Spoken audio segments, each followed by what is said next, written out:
You ever have a saggy floor? I'm talking about a real big dip in your basement floor. Well, I did, and these beams are how I fixed that.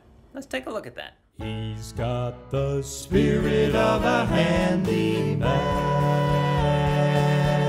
So the basic gist is that the bathroom floor was really uneven. I'm saying real uneven.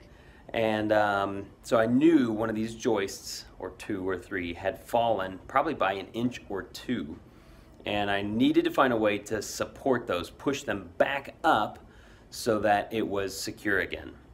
So using a 12-ton bottle jack from Harbor Freight, a 2x4, and then putting together this little support structure here. You can see the other one right over here. Putting in these 2 pieces and then a header. I'll get you a closer look at the header. Able to raise up this whole section of flooring, and it's held. It's been 2 years now, and that's pretty good.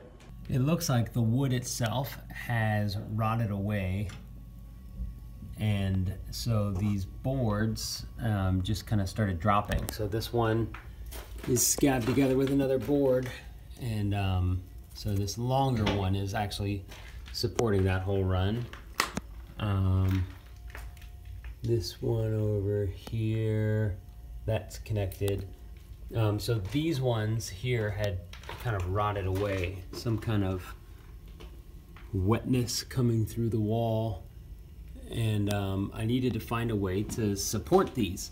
So my friend and I took a 12-ton jack, and using a 2x4, we jacked up this,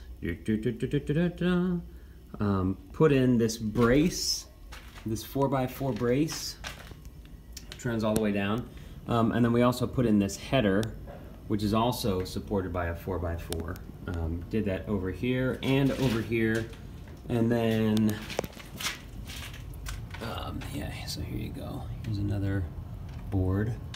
So then we replaced that one, put in a totally new one, and that's also being supported by this fella. So 3 joists total, 4? Yeah. So that one there, this one here, this one here, and this one here, and that's supporting it.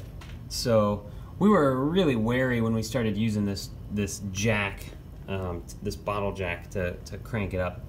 But saw a guy on YouTube, and that's how he did it, and so we did it, and it held. So we were able to patch this sagging floor, and it looks pretty good.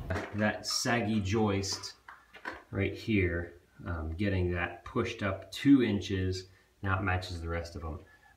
So that's how I did it.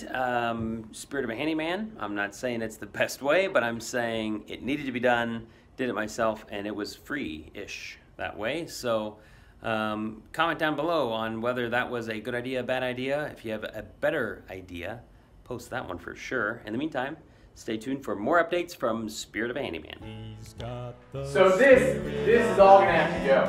We're gonna have to bring in some augers, some drill bits. This wall's gonna have to go.